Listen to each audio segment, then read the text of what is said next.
Baik, saya kira kita akan segera mulai. Rekan-rekan dari kelas Bahasa Indonesia, semoga yang sedang beristirahat bisa segera bergabung. Rekan-rekan sekalian, hari ini kita masuk sesi kedua di hari ini dengan dua narasumber yang luar biasa juga.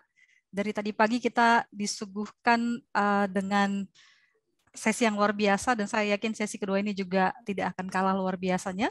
Saya akan perkenalkan lebih dulu sebelum kita masuk dalam presentasi kedua narasumber. Yang pertama adalah Profesor Bambang Hero Saharjo. Beliau adalah guru besar di IPB Bogor di Fakultas Kehutanan dan Lingkungan IPB. Beliau menyelesaikan S1 di Fakultas Kehutanan IPB, kemudian S2 dari Kyoto University, Jepang, dan juga doktor dari Kyoto University, Jepang juga. Profesor Bambang ini sering disebut pahlawan perlindungan kebakaran hutan, rekan-rekan sekalian. Beliau concern dengan lingkungan, saya mencari beberapa informasi, Prof. Bambang ya luar biasa, banyak sekali. Kalau rekan-rekan mau tahu, tinggal klik nama Profesor Bambang, luar biasa banyak sekali ya temuan-temuan tentang beliau.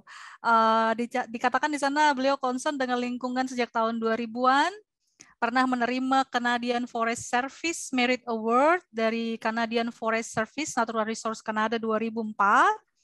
Kemudian 2019 beliau juga dianugerahi John Maddox Prize. Ini dari Inggris kalau nggak salah ya, Prof ya, karena penelitian beliau ya tentang perlindungan hutan, kelihatannya begitu. Dan 2020 beliau juga menerima award dalam pengendalian kebakaran hutan dan lahan dari Menko Polhukam Indonesia. Mungkin masih banyak yang lain yang belum saya lihat ya, Prof ya. Profesor Bambang ini luar biasa dan saya yakin kita akan mendapatkan banyak insight hari ini. Dan narasumber kedua adalah Bapak Mustar Maitar. Beliau adalah founder dan CEO Econusa Foundation. Beliau menyelesaikan sarjana ilmu kehutanan di Universitas Papua dengan judul skripsi luar biasa nih, Ekologi Kayu Soang di Jayapura. Mungkin ini yang membawa beliau jadi sangat concern dengan ekologi ya Pak Mustar ya. Dan selama 20 tahun sudah bergelut dalam bidang ini, ada 11 tahun bergelut di Greenpeace ya Bapak ya. Dan kemudian di tahun 2017 mendirikan Econusa Foundation. Kalau rekan-rekan mau tahu lebih lanjut juga, boleh silahkan klik Econusa Foundation, ada wajah Pak Mustar Maitar di sana. Dan kalau mau tahu, Pak Bambang juga boleh langsung searching. Dan 30 menit masing-masing narasumber akan presentasi. Rekan-rekan sekalian boleh nanti langsung menyampaikan pertanyaan di chat room. Saya persilahkan Profesor Bambang lebih dulu untuk 30 menit pertama presentasi. Silakan, Prof. Baik, terima kasih Bu Lenta, kemudian teman baik saya, Pak Buskar, dan Bapak Ibu saudara sekalian, selamat pagi, salam sejahtera selalu. Mudah-mudahan semua sehat ya, karena COVID ini makin mengganas gitu. Dan saya kebetulan sedang berada di Riau, sedang membantu pihak Polres melakukan investigasi. Kemarin saya turun ke lapangan itu, ke bukitnya itu 1,5 jam, karena yang dia bakar itu di bukit gitu ya, ada lebih dari 100 sekian hektar itu yang minggu lalu ramai di koran itu, dan hari ini kita akan singgung itu juga. Jadi saya berharap ini ada Bapak Ibu Pendeta di sini dan juga teman-teman yang lain yang sangat peduli. Nah, kami mohon nanti perannya begitu ya, itu sangat membantu dalam rangka untuk menciptakan lingkungannya lebih baik begitu, karena saya yakin semangat dan kemampuan bapak-bapak dan ibu-ibu serta teman-teman semuanya itu bisa membantu untuk merubah kondisi yang sekarang begitu.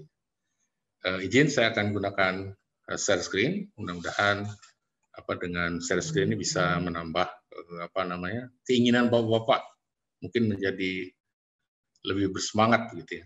Tentu saya dari pagi tadi saya lihat sangat bersemangat sekali gitu. Izin saya menggunakan share screen.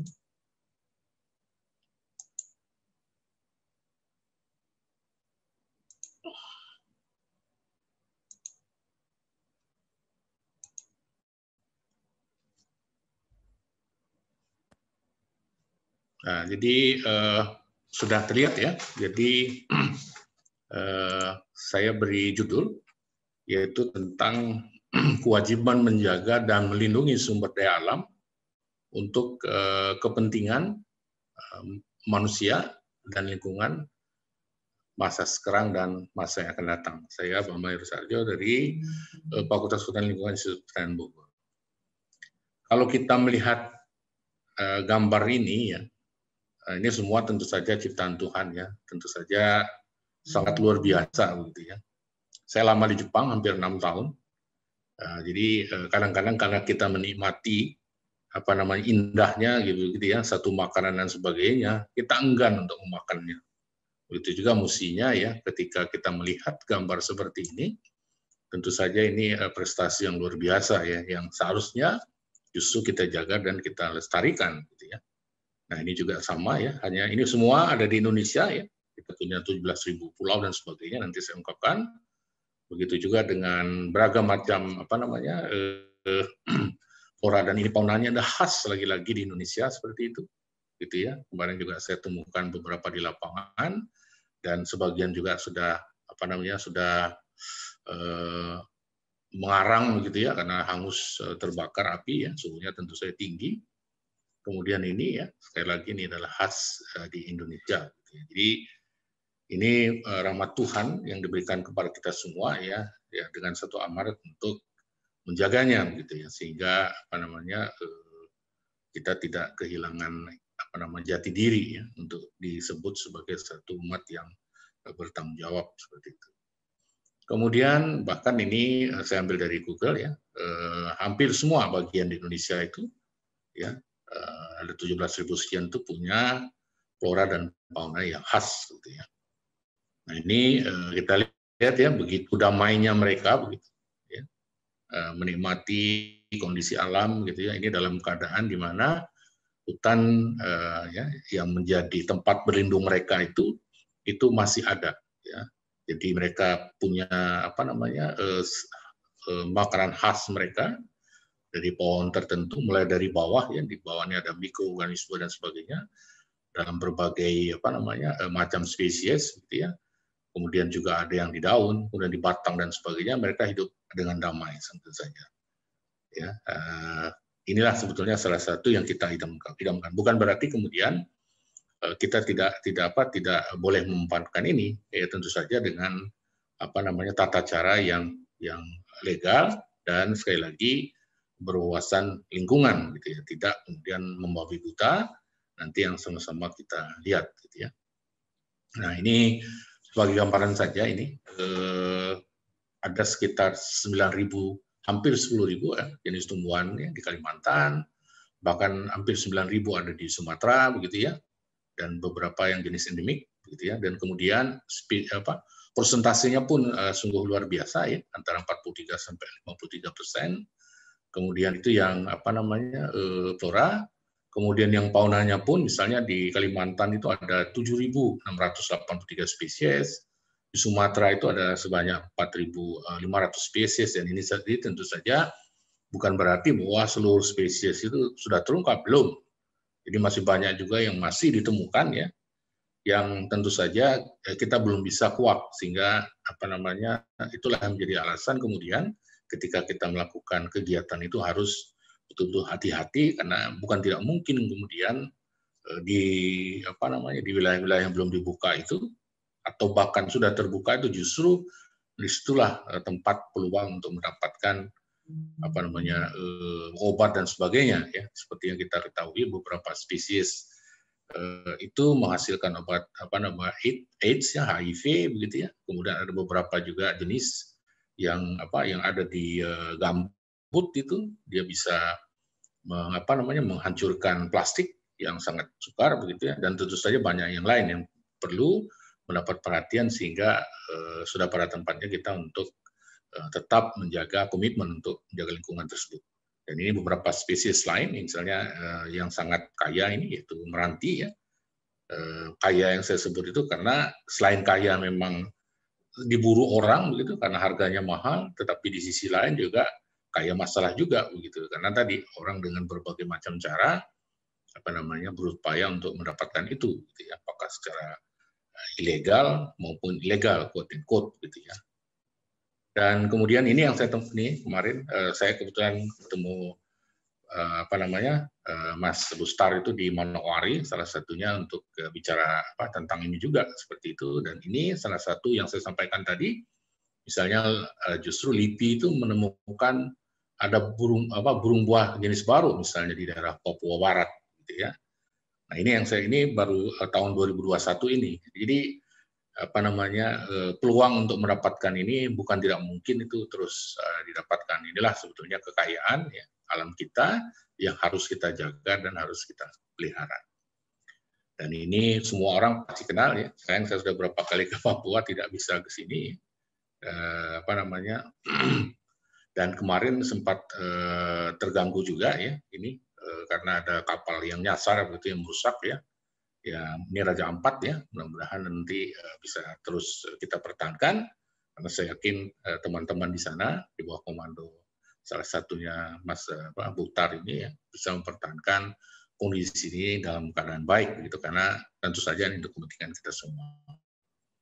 Dan seperti saya sampaikan tadi, di satu sisi kita bangga begitu ya, masih menempati urusan ranking ketiga. Hadirnya Tropical Primary Forest and Tree Cover sampai 2020. Tetapi challenge-nya lagi, ini ganas sekali ya. Seperti kemarin saya turun ke Bukit Surigi itu sudah berubah ya, total gitu ya. Karena yang bakarnya itu sampai ke bukit-bukit ya. Dan kemudian itu kawasan lindung. Itu sudah ditanam spesies tertentu gitu ya. Dan itu dilakukan secara sengaja oleh manusia gitu ya. Dan belum lagi kalau kita ke Taman Nasional Tesonilo, kemudian beberapa hari yang lalu saya turun juga dengan Polres ya ke salah satu TKP itu, kami mendapat penjelasan juga bahwa dari 85.000 hektar di TNTN itu ya sebetulnya salah satu kawasan hutan yang kaya dengan flora dan fauna, sekarang tinggal sekitar 15.000 hektar. Bayangkan itu begitu cepatnya, padahal itu adalah taman nasional. Dan ini ya, seperti menjelaskan apa yang disampaikan tadi, begitu kaya kita ya, hutan tropis kita ini nomor 3 terbesar di dunia, ada 10% luas hutan tropis, ya, 10% spesies tumbuhannya, burungnya, mamalia begitu ya, reptil, amfibi, ya dan sebagainya. Ini betapa kayanya kita begitu ya. Dan ini karena tadi sudah mulailah datang cara-cara yang ilegal tadi dengan berbagai macam cara supaya untuk mengekstrak gitu ya sumber daya alam yang ada tanpa memperhatikan bahwa nasib cucu ke depan itu juga bagian dari apa yang harus kita jaga sekarang misalnya. Jadi banyak persoalan-persoalan ini ya, mulai dari ada over exploitation gitu, ada polusi, peningkatan greenhouse gas dan sebagainya begitu ya. Padahal di satu sisi kawasan itu juga bisa menghasilkan sesuatu, misalnya seperti dengan sekarang COVID-19 itu tidak sedikit orang justru menengok ke herbal gitu ya, yang bisa kita dapatkan dari kawasan hutan. Nah, saya mulai dari ini ya, ini kawasan hutannya, dan kemudian karena keganasan manusia tadi dengan berbagai macam cara, ini ditumbangkan ya, kayunya diambil, dan lebih gila lagi ya, itu dibakar. Nah, seperti ini yang saya lihat kemarin ya. Dan setelah itu ada yang memang ditumbuhi lagi, misalnya ditanam hati atau apa, ya. Tetapi ada juga yang non ini tadi. Ini yang membedakan antara deforestasi dan non deforestasi. Jadi artinya yang sering diributkan orang itu yaitu penggundulan hutan. Mungkin nanti Mas Bukhtar bisa menambahkan ya. Dan ini beberapa report menunjukkan bahwa memang kelihatan tren ya sangat tinggi sekali, dan mudah-mudahan datanya seperti ini ya, sehingga pada tahun-tahun terakhir ini itu kelihatan menurun. Gitu ya. Mudah-mudahan menurun itu bukan karena tidak ada lagi yang mau ditebang, gitu ya. Tapi bagus juga ya dengan cara seperti itu semacam show of data bahwa masyarakat juga sangat peduli, gitu ya, sehingga jangan coba-coba untuk melakukan kegiatan penggunaan hutan dan sebagainya. Nah, ini berdasarkan data itu kelihatan sekali ya, di mana sebetulnya proses pengundulan itu terjadi, yaitu pada wilayah-wilayah yang masih berhutan. Kita bisa lihat di sini, ya, ada tahunnya gitu ya, 2015, 16, 17, 18, 19, Dan kita lihat ya sudah ada degradasi begitu ya, mulai dari yang besar di sini, salah satu yang masih ini, dan sekarang sudah berkurang ya. Kemudian juga di beberapa provinsi lain. Gitu ya. Kemudian, nah ini saya sampaikan kita mulai masuk ke ini tadi ya, karena sifat manusia itu salah satunya itu dengan dan atas nama untuk kepentingan sesaat ya. Tapi akhirnya ternyata tidak sesaat lagi, gitu ya. Karena kalau sudah hancur lebur seperti ini, orang yang tidak berdosa itu pasti juga akan menerima bagian, gitu ya. Karena sekarang misalnya ini tambang ini, mungkin Bapak Ibu teman-teman dengar istilah peti, penambang emas tanpa izin itu, dia tidak hanya lakukan misalnya di darat saja begitu, tapi dia sudah masuk ke sungai ya, menggunakan merkuri dan sebagainya, itu sangat berbahaya. Belum lagi dengan tambang-tambang lain, apakah batu bara dan sebagainya, yang kadang-kadang ya sangat menyedihkan gitu ya. Karena setelah ini mereka tinggalkan, lalu pertanyaannya ini mau diapakan seperti ini gitu ya. Padahal tidak sedikit orang yang menderita karenanya. Nah, ini yang berhutan begitu, yang di bukit itu ya. Ini adalah misalnya contohnya di kawasan hutan ya, kemudian ditumbangkan, kemudian kayunya dijual dan sebagainya begitu. Di satu sisi mungkin sekelompok orang menikmati, tapi dampaknya yang terjadi menurut saya justru lebih luar biasa seperti itu ya. Dan ini contoh di Kalimantan Selatan yang kita dengar kemarin itu ya. Saya beberapa kali juga harus menjawab teman-teman jurnalis dan saintis yang lain. Pertanyaan kok bisa seperti ini? Karena memang ada persoalan gitu ya di sana itu. Ya, karena kalau sudah begini baru ribut gitu ya, mulailah saling tuding itu dan sebagainya. Tetapi ketika izin diberikan dan sebagainya itu saling senyum, ya karena ya mungkin tidak tahu ya ada alasan apa dibalik itu semua. Tapi implikasinya jelas masyarakat yang tidak berdosa justru menjadi salah satu penikmat dari ini. Gitu ya. Ya, ini contoh saja. Ya, dan ini terjadi juga sekarang ya, bukan kemarin-kemarin saya sudah masih ada yang juga sedang berlangsung sekarang gitu ya. Yang biasanya tudingannya hanya saat itu. Oh, ini penyebab hutan gundul, oh penyebab ini dan sebagainya. Nah, nanti setelah berganti musim hilang gitu. Padahal itu yang harus ditindaklanjuti misalnya. Nah, ini sebagai contoh ya beberapa data terungkap misalnya kasus di Kalimantan Selatan kemarin. Ya, sekian kabupaten di Kalimantan Selatan itu terkena dampaknya, kita bisa lihat seperti apa korbannya, kemudian yang mengungsi dan sebagainya. Dan ini lagi-lagi mestinya tidak hanya menjadi catatan sejarah, tetapi harus betul-betul direspon dengan baik. Nah, lain lagi yang sekarang sedang terjadi ini, sama-sama kita tonton videonya ya. Nah, ini kebakaran di dalam salah satu korporasi ya. Nah, ini bergerak, ini Bapak Ibu ya, teman-teman. Kita menggunakan helikopter, asapnya ini ya sangat luar biasa. Ini baru satu lokasi ya. Nah, bisa juga lokasinya itu banyak ya dalam satu korporasi, tidak hanya satu titik. Bisa juga beberapa titik dan bisa juga membahayakan karena dia bisa antar kabupaten begitu dan kemudian bisa juga antar negara, dia bisa berseberangan gitu ya. Dan kemudian ini yang terjadi di Tol Indralaya sekitar 2 hari lalu ya. Nah, ini ya, coba dibayangkan ini mau kita ribut bagaimana caranya menekan emisi gas rumah kaca dari ini. Nah, sekarang ini yang terjadi ya. Nah, ini bukan hari ini saja ya, tahun-tahun sebelumnya juga sudah terjadi juga. Nah, jadi pokok persoalan itu tadi, mengapa kok ini berulang terus?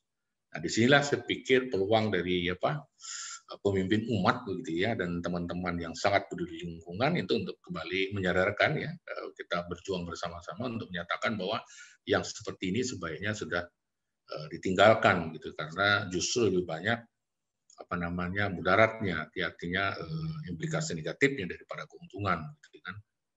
Dan ini bertahan ya, jadi artinya belum selesai nih. Kalau dia tidak bisa padamkan, dia terus akan berjalan ya. Karena sekarang kita masih beruntung masih ada hujan ya, tapi nanti kalau sudah kering bukan tidak mungkin dia akan tambah besar lagi. Nah, kemudian ini Bapak Ibu lihat ya, Meskipun dengan peralatan sederhana seperti itu, TNI, Polri dan masyarakat itu berjuang mati-matian untuk ini ya. Nah ini. Jadi tidak hanya sekedar bakar, tapi yang sering diributkan, termasuk oleh teman-teman aktivis seperti Mas Mukhtar itu juga oleh kita semua, adalah emisinya ini, emisi gas rumah kacanya ini. Ya, nah ini lihat ya.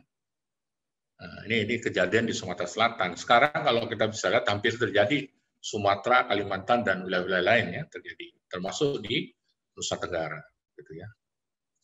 Dan ini tentu saja dipantau juga teman-teman di luar negeri, gitu ya, untuk kembali menegaskan komitmen kita untuk kita punya janji ya, Bapak Ibu, untuk menekan emisi gas rumah kaca ini 29% pada 2030.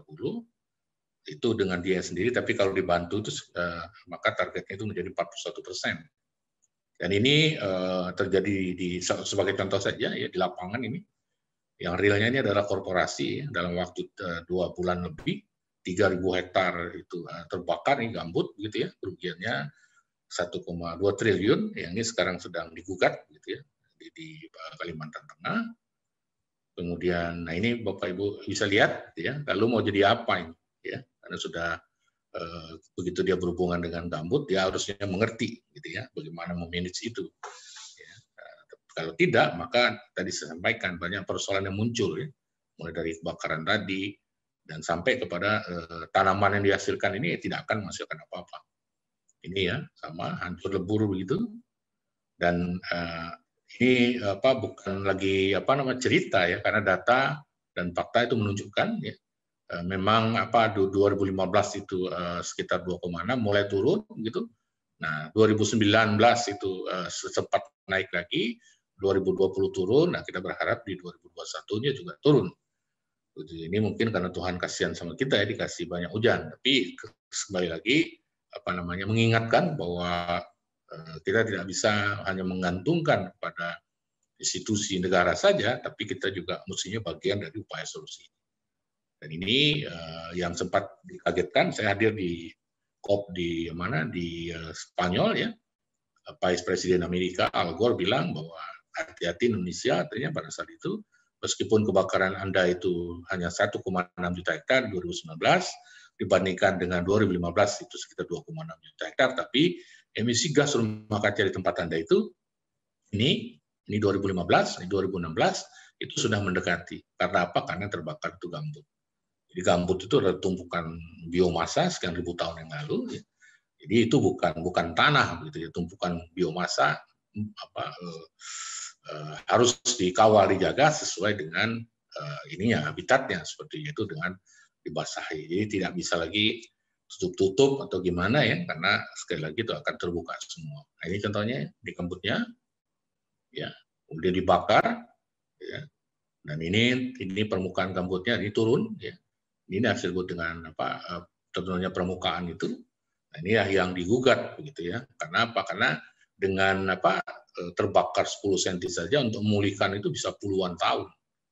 Padahal dengan kilangnya 10 cm ini sekian rupiah atau sekian ratus miliar yang sebetulnya bisa didapatkan. Tapi karena alasan sesaat, maka justru biaya pemulihannya itu sudah luar biasa. Nah, kemudian lagi-lagi ini berhasil diungkap lapangan, penyebab lestarinya itu semua itu dilakukan ya. Ada yang memang sengaja, kemudian ada yang dibiarkan, ujung-ujungnya juga sengaja. Jadi yang menyebabkan itu adalah karena kewajiban tadi yang dia tidak penuhi ya.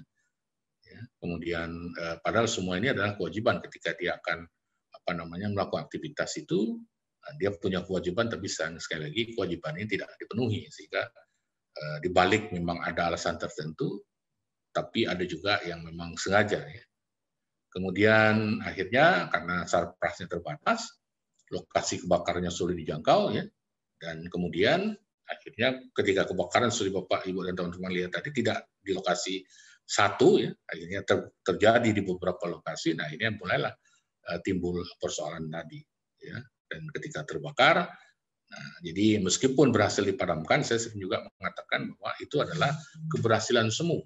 Kenapa? Karena begitu Bapak dan Ibu berhasil misalnya memadamkan, ya maka Bapak dan Ibu sudah mengeluarkan uang gitu, kemudian harus juga menyiapkan penggantinya nanti, harus siapkan bibit dan sebagainya, dan juga menyumbangkan, bukan menyumbangkan untuk masyarakat sekitar ya, kesejahteraan, tapi menyumbangkan bencana, ya, asap dan sebagainya, penyakit, dan juga terhadap emisi ya, sehingga seharusnya itu harus dikendalikan seperti itu. Nah ini contoh lagi ya, di Kalimantan Tengah, hanya gambaran lain, kadang-kadang tidak bisa membedakan yang mana siang dan malam gitu ya.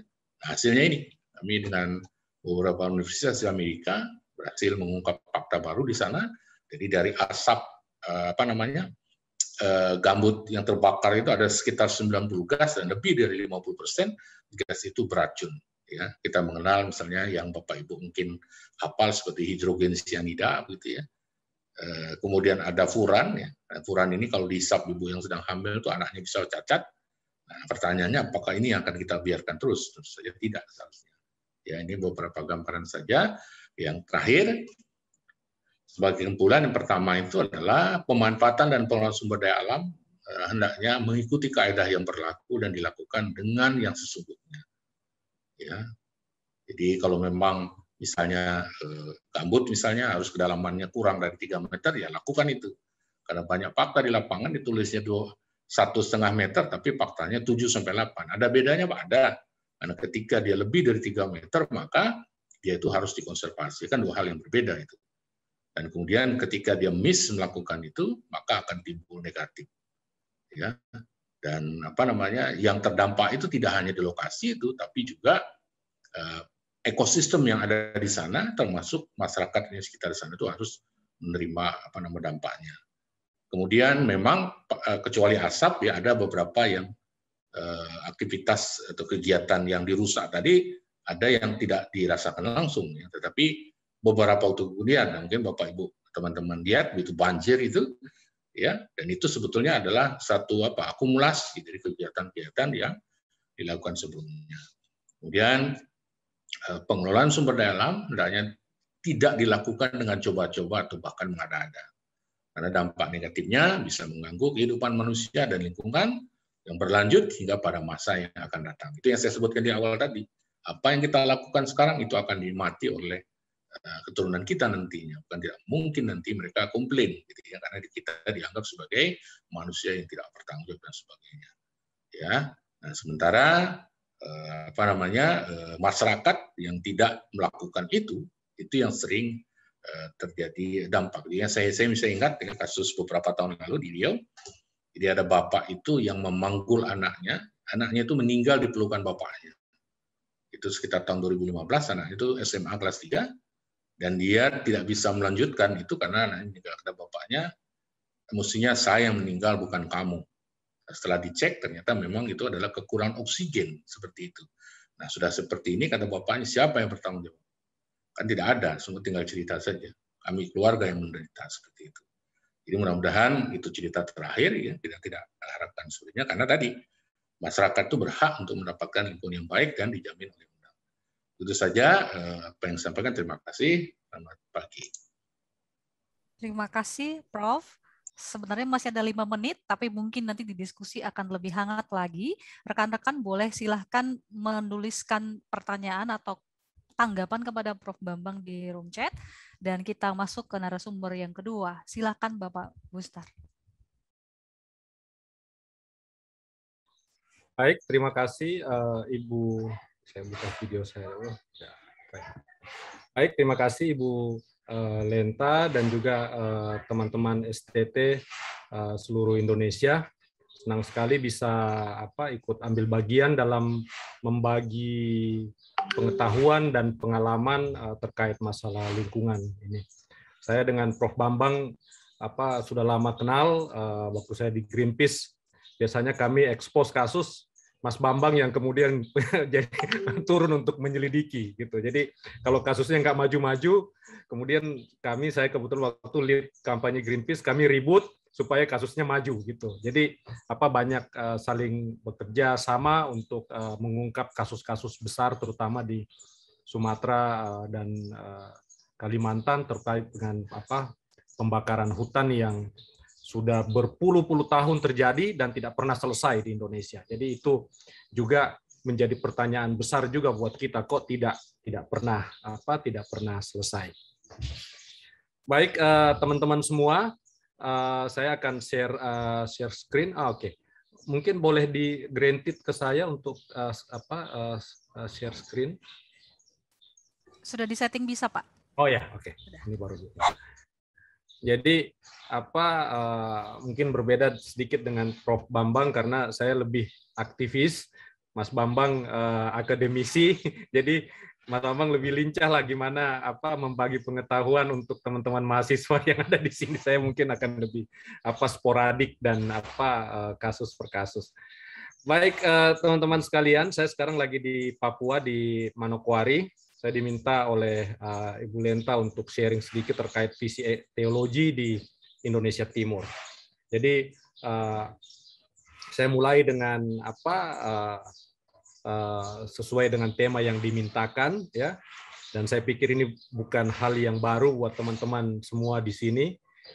Kutipan dari Paus, kita tidak dihadapkan pada krisis yang terpisah soal lingkungan dan sosial, tetapi pada krisis yang kompleks dari persoalan sosial dan lingkungan. Jadi persoalan lingkungan yang terjadi saat ini itu tidak hanya persoalan lingkungan saja, tapi ada urusan manusia yang tidak beres di situ.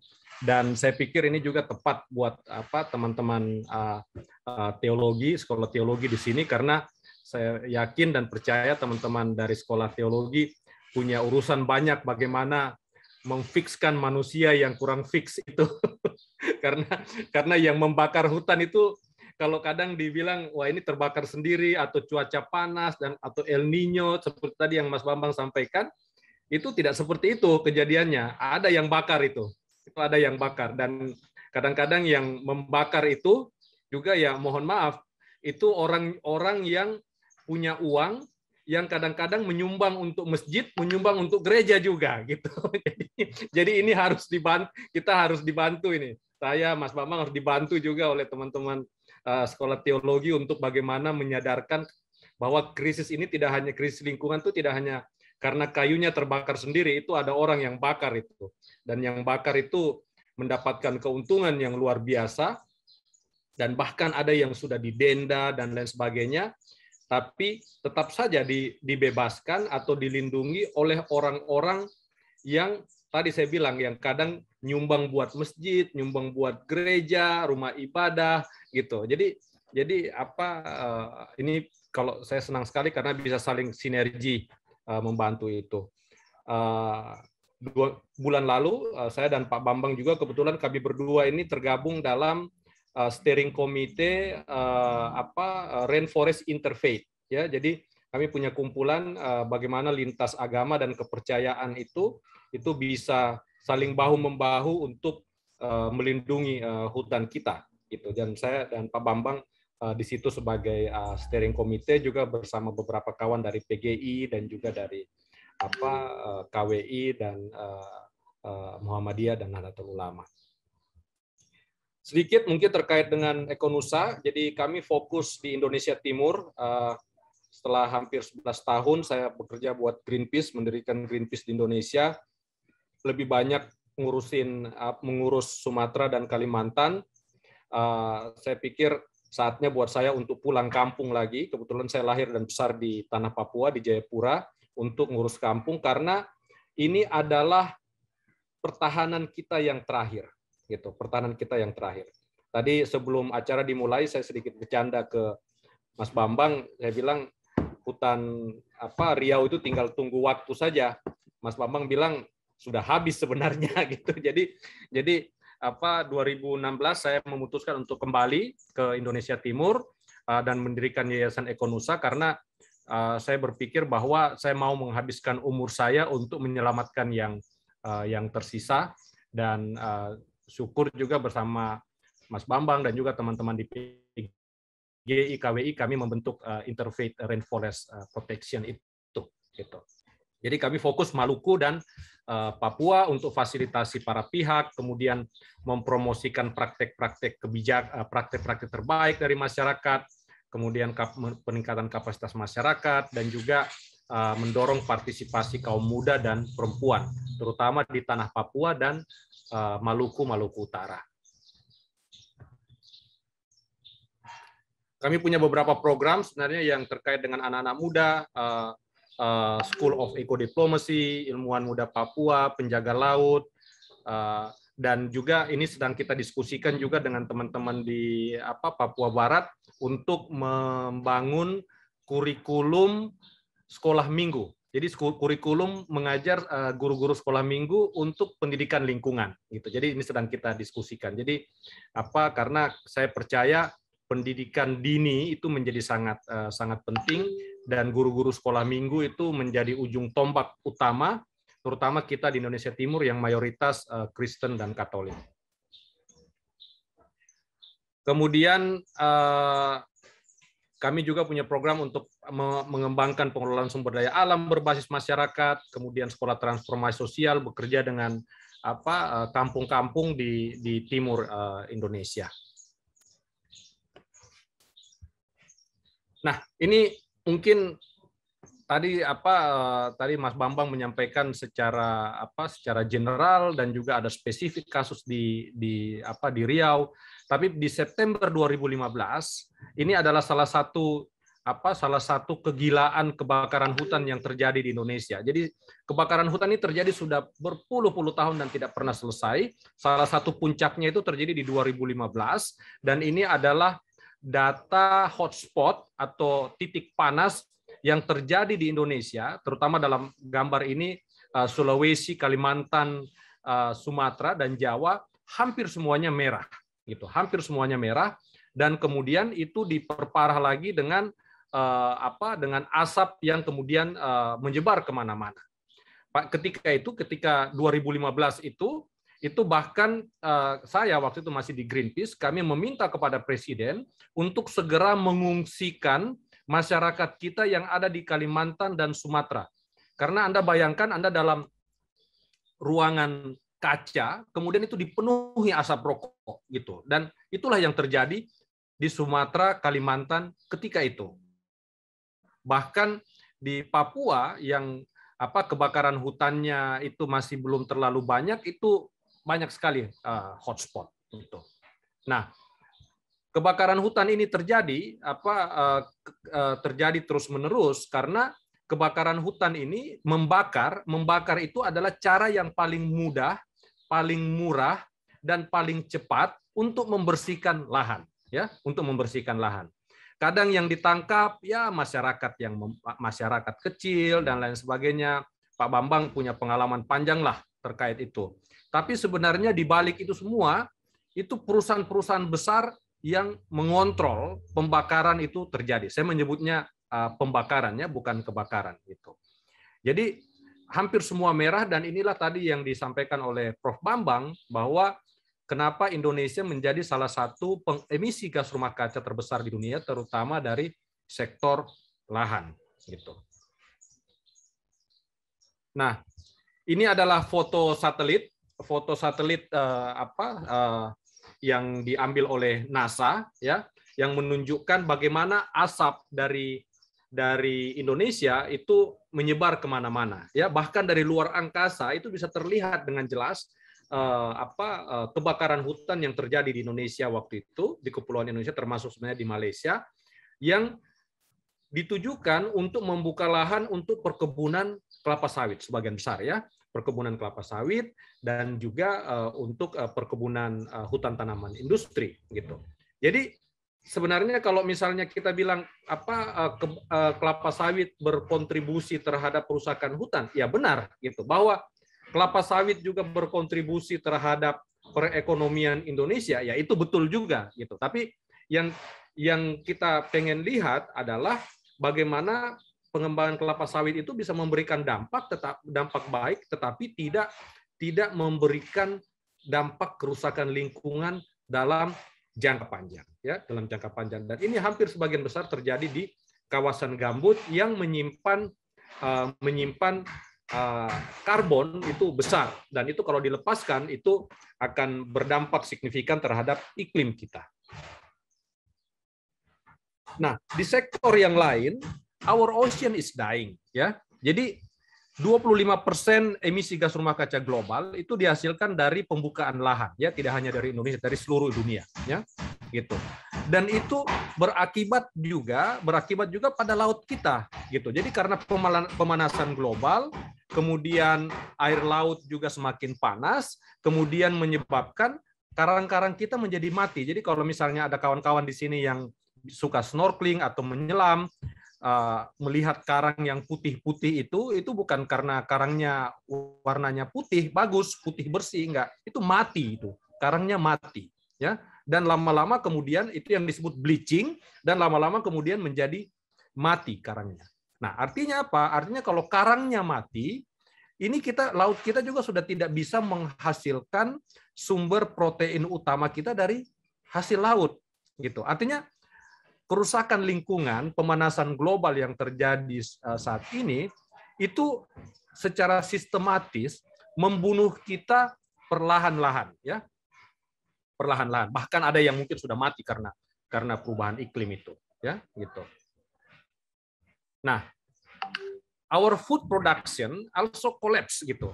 Kita sering dengar di berita, misalnya petani kita sawahnya gagal panen, ya, karena kebanjiran. Jadi padahal mereka sudah memprediksi waktu menanam dengan waktu panen itu sudah pas, tapi panen padinya baru mulai menguning, kemudian banjir datang. Artinya apa?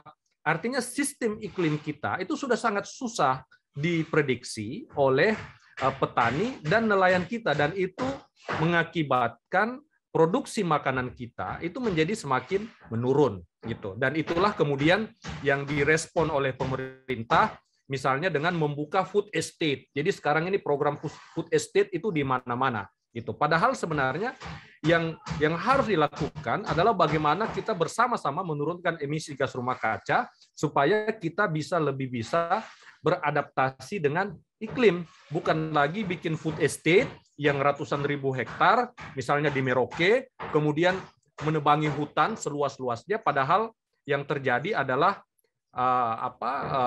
pusat produksi makanan itu tidak kejadian. Contohnya di mana? Contohnya proyek lahan gambut 1 juta hektar di Kalimantan. Kayunya habis, sawahnya tidak jadi, gitu. Dan ini juga yang kemungkinan besar akan terjadi pada jutaan hektar yang akan dibuka di Merauke, gitu. Jadi kayunya keluar, kayunya dijual dan menghasilkan ratusan triliun kayu itu, tapi kemudian makanan, food production itu tidak terjadi. Jadi akal-akalan saja. Nah, ini yang baru terjadi tahun lalu, siklon Seroja, ya. Jadi kita kemudian terkaget-kaget, kemudian NTT luluh lantah karena siklon Seroja, ya. Nah, siklon tropis ini seharusnya tidak biasanya itu dekat-dekat dengan kita di Indonesia karena kita dilintasi oleh garis khatulistiwa, ya. Jadi harusnya cukup aman dari siklon tropis. Itulah sistem iklim kita, ya. Nah, cuma dalam 10 tahun terakhir ini siklon semakin dekat ke wilayah khatulistiwa. Jadi semakin dekat ke Indonesia, gitu. Tadinya misalnya 5 tahun yang lalu atau 3 tahun yang lalu, kita kadang biasanya mendapatkan siklon di wilayah selatan Jawa, ya. Tapi itu hanya ekornya aja sudah dahsyat, gitu. Nah, tahun lalu itu ada siklon tropis yang namanya Seroja, itu yang benar-benar ada di atas rumah saudara-saudara kita yang ada di NTT, gitu. Dan bahkan analisa dari BMKG, siklon-siklon ini kemudian banyak bermunculan di misalnya di Laut Banda, kemudian di wilayah Indonesia lainnya, ya. Artinya muncul di kepulauan Indonesia yang seharusnya tidak terjadi. Artinya apa? Inilah perubahan iklim, ya. Inilah perubahan iklim. Ratusan ribu masyarakat mengungsi, kerugian, bahkan ada yang mati dan lain sebagainya. Nah, artinya apa? Artinya kalau kita tidak bisa menyadarkan masyarakat kita bahwa perubahan iklim ini adalah sesuatu yang nyata, real, gitu, dan kita bisa menghadapinya secara bersama-sama dengan menurunkan emisi, bisa jadi tahun depan itu siklon ada di atas rumah kita, gitu, ada di atas rumah kita. Dan ini ini akan terus-menerus terjadi karena sistem iklim kita sudah semakin hari semakin berubah gitu. Nah, tadi saya lebih spesifik misalnya di tanah Papua. Jadi persoalan lingkungan dan sosial di tanah Papua ini satu hal yang dua hal yang tidak bisa dipisahkan. Ya, tadi data deforestasi tadi sudah disampaikan oleh Pak Bambang juga. Sekarang katanya menurun ya, Pak. Tadi saya mencatat menggarisbawahi kata-kata mudah-mudahan benar kata Pak Bambang, Pak Prof Bambang tadi ya. Karena kadang-kadang juga statistik itu membohongi kita gitu. Ya sama dengan COVID sekarang ini. Orang bilang angka COVID sudah menurun, tapi banyak orang percaya bahwa angka COVID tidak menurun, mungkin bahkan semakin tinggi karena yang dites itu sedikit gitu ya. Nah, sama dengan dengan angka deforestasi kita. Angka deforestasi kita mudah-mudahan memang benar menurun. Tetapi yang terjadi juga mungkin karena sudah tidak ada lagi hutan yang ditebangi, yang tersisa ini sebagian besar hampir di tanah Papua dan Maluku dan sebagian ada di Kalimantan gitu. Dan kalau kita bicara dalam konteks Papua misalnya itu tidak terlepas dari persoalan sosial, ekonomi dan keamanan gitu. Karena misalnya kita pernah dengar di Merauke misalnya membeli tanah masyarakat atau kompensasi tanah masyarakat yang tidak lebih dari 250 perak ya per hektar ya kan. Itu kan istilahnya merendahkan nilai dari tanah dan hutan yang buat masyarakat Papua itu dianggap sebagai ibu, sebagai mama gitu ya. Jadi dan ya tadi seperti saya sampaikan di awal tidak sangat sering kami temukan ya, sangat sering saya temukan itu masuknya perusakan hutan kayak gini itu dimulai dengan pembangunan rumah ibadah gitu. Jadi karena kalau sudah urusan bicara masalah Tuhan dan umat itu ikut semua itu gitu. Tetapi di banyak tempat kami temukan itu korelasinya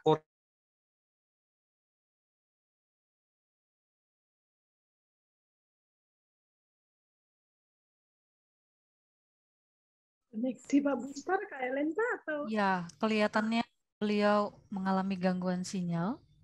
Semoga bisa kembali lagi. Mungkin pengaruh perubahan iklim itu.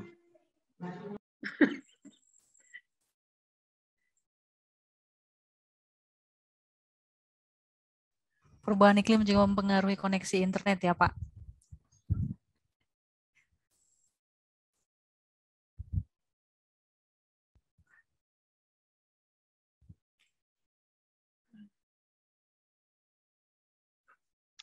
Ya, beliau hilang Kak Lenta. Oke, baik. Mungkin kita jawab atau lihat dulu tanggapan untuk Prof Bambang ya, sambil menunggu Pak Bustar yang akan sudah. Maaf Pak. Oke, mungkin boleh. Iya, silakan Pak, silakan. Maaf tadi ya. Ya biasa Papua kayak ginilah. Artinya kadang-kadang ini internet juga susah diprediksi gitu. Nah, jadi saya lanjutkan sedikit. Jadi persoalan lingkungan di sosial dan lingkungan Papua ini tidak bisa dipisahkan gitu ya, tidak bisa dipisahkan karena saya melihat misalnya dengan mata kepala sendiri banyak sekali teman-teman pemuka agama, pendeta, pastor itu berdiri di depan untuk bagaimana mencegah perusakan itu sendiri bersama-sama umatnya. Tetapi ada juga tidak hanya di Papua, di tempat lain, ini gereja dimanfaatkan juga untuk menundukkan umatnya gitu. Dan inilah mungkin saya pikir ini penting juga di sini teman-teman dari STT seluruh Indonesia. Tadi saya sampaikan selemah-lemahnya iman kita sampaikan ke umat kita bahwa kalau alam rusak ya rusaklah kita juga gitu. Rusaklah kita juga. Jadi ini yang salah satu bagian yang saya kerjakan dengan Prof Bambang juga. Prof Bambang juga membantu banyak untuk menyusun misalnya teks-teks khotbah baik itu untuk di masjid atau di gereja terkait dengan lingkungan itu sendiri. Nah, ini foto saya ambil di Merauke, ya, di Merauke, bagaimana hutan dibabat habis, kemudian kayunya diambil, dijual, kemudian itu kalau misalnya lihat ini yang di garis-garis ini, yang disiapkan itu siap untuk dibakar itu. Pak Prof Bambang itu tahu betul itu, dia punya modus itu. Kalau sudah ditumpuk-tumpuk kayak gitu tuh sudah ditumpuk-tumpuk kayu bakar itu. Gitu ya. Padahal kemudian ketika dituduh perusahaan membakar, kemudian perusahaan bilang tidak, itu masyarakat cari tikus tanah untuk makan. Ya, ini kan kurang ajar gitu. Ini kan kurang ajar. Nah, jadi saya secara pribadi sangat berharap bahwa teman-teman di STT pemuka agama ini bisa saling bahu membahu bagaimana kita ketika kita bicara keutuhan penciptaan itu sesuai tema kita hari ini, inilah yang harus kita jaga, karena kalau kita hanya jaga manusianya saja tetapi lingkungannya tidak kita jaga, saya pikir itu berdosa juga ya gitu. jadi itu menjadi penting. Nah, ini bagian terakhir aja. Sebenarnya kalau kita bicara sustainability, keberlanjutan dan lain sebagainya, ini sangat simpel ya, sangat simpel.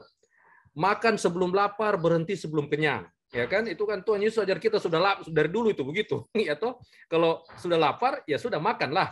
Tapi kalau misalnya sudah kenyang ya berhentilah makan gitu. Artinya makanan disisakan mungkin buat besok atau buat yang lain gitu ya. Kemudian kita sering kalau kita sering berdoa gitu kan, berilah kami makanan secukupnya. Bukan berilah kami makanan sebanyak-banyaknya gitu. Teman-teman STT jauh lebih tahu lah doa Bapa kami ini kan gitu. Kata-kata secukupnya itu ya itu tadi, sebelum lapar berhenti, dan sebelum lapar makan, dan sebelum kenyang ya berhenti, secukupnya. Jadi jangan rakus lah gitu, jangan rakus. Bumi ini cukup untuk 7 generasi tapi tidak pernah cukup untuk 1 orang. Ya, yang rakus, yang serakah gitu. Di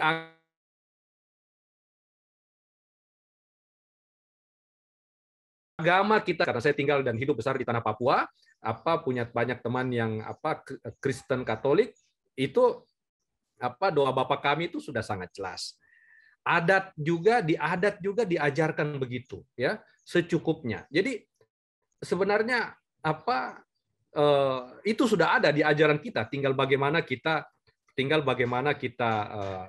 implementasikan gitu.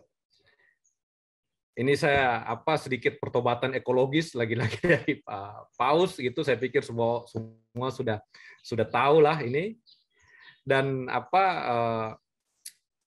Ekonusa sendiri kita sedang berkampanye untuk defending paradise. Kita menganggap bahwa Maluku, Papua ini is our paradise, ya toh. Saya yakin kita semua di sini yang cukup dekat dengan Tuhan, kalau kita bilang sorga dirusak, pasti semua marah kan. Dan ini adalah sorga terakhir kita di bumi Indonesia, yang ada di timur Indonesia ini, yang harus kita jaga. Baik, terima kasih. Saya pikir ini terakhir sekali kata-kata usaha kita hari ini adalah sebuah kemewahan, karena kemarin itu adalah cerita lalu, kenangan ya, dan besok itu adalah misteri ya. Jadi apa yang kita bisa lakukan hari ini, kita harus lakukan hari ini. Kita tidak boleh, menurut saya kita tidak boleh tunggu untuk besok. Terima kasih teman-teman, Ibu Lena dan sebagai saya diskusi selanjutnya saya kembalikan. Terima kasih untuk kedua narasumber. Sudah ada banyak pertanyaan juga tanggapan di kolom chat, tapi mungkin lebih baik saya coba gabungkan saja, yang mana untuk Prof Bambang, yang mana untuk Pak Bustar, dan nanti boleh direspon bergantian. Saya coba mulai dari Pak Fritz Soparwe, ini kalau nggak salah dari Jayapura, Bapak ya, memberikan tanggapan terhadap Pak Bambang. Betul bahwa peneliti konservasi internasional LIPI melakukan rapid assessment di Raja Ampat. Ada 1024 spesies ikan, 537 spesies karang, keras, dan 699 moluska dan 5 jenis. Ya, itu tanggapan ya untuk Pak Bambang. Kemudian dari Pak Purwadi, ini dari Ungaran. Katanya sangat ngeri sekali apa yang dipaparkan oleh Pak Bambang, kelihatannya sulit untuk ditanggulangi. Di mana letak salahnya?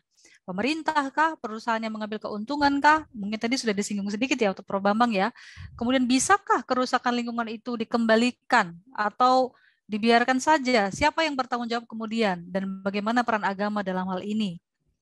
Masih untuk Pak Bambang dari Vicky Taniadi. Informasi yang sangat penting kita ketahui sekalipun saat ini kita bukan tinggal di wilayah yang secara erat berkaitan dengan kehutanan. Yang mau saya tanyakan, apakah mutlak sebagai areal konservasi atau dapatkah memungkinkan dan optimal jika dieksplorasi sebagai areal pembangunan yang juga dapat turut memenuhi kebutuhan masyarakat setempat. Ya, yang kedua, saya penasaran dengan bagaimana dinamika dari peran yang Bapak lakukan dalam meneliti dan kaitannya dengan hambatan yang mungkin saja muncul dari para orang-orang yang berkepentingan dan melakukan pengerusakan tadi secara sengaja, misalnya mungkin perusahaan gitu ya. Apakah pihak pemerintah turut memperlengkapi atau justru seakan-akan menutup mata? Itu untuk Prof. Bambang. Saya bacakan juga untuk Pak Bustar ini dari Pak Purwadi juga dari Ungaran. Pak Bustar ngeri juga masalah lingkungan. Bahkan Bapak mengatakan ini adalah pertahanan ekologi kita yang terakhir, yang tadi Bapak katakan di Indonesia Timur itu ya. Jika pertahanan ini kemudian gagal, apakah dunia akan kiamat? Sekarang saja sudah parah gitu. Bagaimana akibatnya berdampak luar biasa bagi manusia? Bagaimana pendapat Bapak kalau misal ini pertahanan ini gagal gitu ya? Dari Pak Budi dari Salatiga. Mungkin ini ke Pak Bustar juga ya, tidak disebutkan.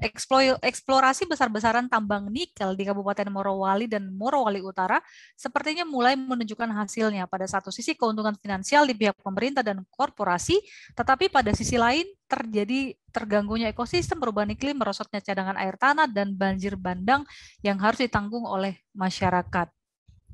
Kemudian dari Pak Fritz kepada Pak Bustar, benar bahwa ekosida dapat menyebabkan genosida. Sejauh mana Ekonusa bekerja sama dengan Pemda Provinsi Papua Barat menjadikan Provinsi Papua Barat sebagai provinsi konservasi, sebagai sebuah komitmen gerakan dengan misi pembangunan Provinsi Papua Barat di atas prinsip-prinsip Clean and Sustainable Development Principles, di mana salah satu butir deklarasi Manado adalah penetapan kawasan Kepulauan Raja Ampat sebagai epicentrum segitiga terumbu karang dunia.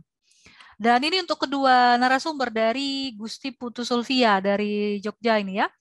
Menurut kedua narasumber, apakah program tanggung jawab sosial perusahaan atau CSR adalah salah satu program yang efektif dalam menanggulangi krisis ekologi? Atau justru program tersebut hanya menjadi kedok agar perusahaan tersebut dapat memperoleh izin membangun? Kami berikan kesempatan Prof. Bambang dulu untuk menanggapi. Nanti kemudian dilanjutkan Pak Bustar. Silakan, Prof. Baik, terima kasih Bu Lenta. Sekali lagi terima kasih, ini pertanyaannya luar biasa sekali ini. Meskipun hanya 30 menit itu paparan, tapi ya ini satu bentuk tanggung jawab moral yang luar biasa ya, yang ditanyakan oleh para penanya tadi. Jadi yang pertama, saya akan blending saja menjawab pertanyaan ini. Yang menarik itu adalah dalam rangka penegakan hukum itu ya, sesuai dengan undang-undang dan misalnya keputusan Ketua Mahkamah Agung nomor 36 tahun 2013 itu dibutuhkan apa yang disebut dengan scientific evidence, yaitu bukti ilmiah ya, untuk menyatakan bahwa dia itu rusak begitu ya. Apakah itu dia tercemar seperti apa prosesnya, nah itu harus didasarkan scientific evidence, berdasarkan bukti-bukti ilmiah. Nah seperti itu, sehingga disinilah peran saya ya sebagai ahli gitu ya, yang juga melakukan penelitian riset terhadap masalah-masalah seperti yang disampaikan tadi, yang akan menjadi bahan pertimbangan majelis hakim. Nah, sebagai contoh sederhana saja, ketika terjadi kebakaran, seperti misalnya saya datang kemarin ke lokasi itu ya, itu sudah terjadi seminggu yang lalu. Bahkan kadang-kadang itu sudah terjadi 3 bulan yang lalu. Kadang-kadang penyidik bilang, Pak Bambang, inilah lokasi kebakarannya, kami tidak tahu dari mana datangnya, bagaimana prosesnya, rusak atau tidak kami tidak tahu, nah kami berikanlah kepada Bapak sebagai ahli. Nah bayangkan Bu Lekta, Bapak Ibu dan teman-teman sekalian, kalau kita tidak mengerti, itu yang akan terjadi di lapangan itu cuma pelangak-pelongok tidak jelas. Tapi karena kita itu paham ya, dan itu adalah bagian dari kompetensi kita, itu sebetulnya tidak masalah, gitu ya. Kita akan difasilitasi dengan penggunaan satelit, gitu ya. Kemudian juga dengan melakukan verifikasi dan sebagainya, sehingga kita bisa mengungkap. Ditutup-tutupin pun itu kita bisa ungkap. Saya ungkap ada satu perusahaan Malaysia, misalnya di Pelawan itu, ya setelah sawitnya itu ditumbangkan, kemudian dibakar itu ditimbun. Nah, sehingga apa? Nah, saya mengungkap tahunya itu karena penyidiknya itu dari Mabes Polri, Bareskrim itu tidak tahu.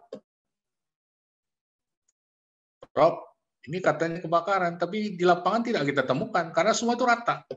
Jadi bersih seperti lapangan bola, seperti itu tidak ada tanda-tanda apa. Biasanya kan tanda-tandanya itu ada bekas arang yang terbakar, bekas ini tidak ada sama sekali. Gimana ya? Prof, segampang saya bilang coba. Akhirnya dengan connect dengan Sentinel, itu akhirnya bisa mengungkap semua. Bahkan saya tahu itu dimulai dari mana, pukul berapa, jam berapa itu bisa diungkap. Nah, sehingga ketika ke lapangan dibantu alat berat, barulah dibongkarlah mayat si sawit itu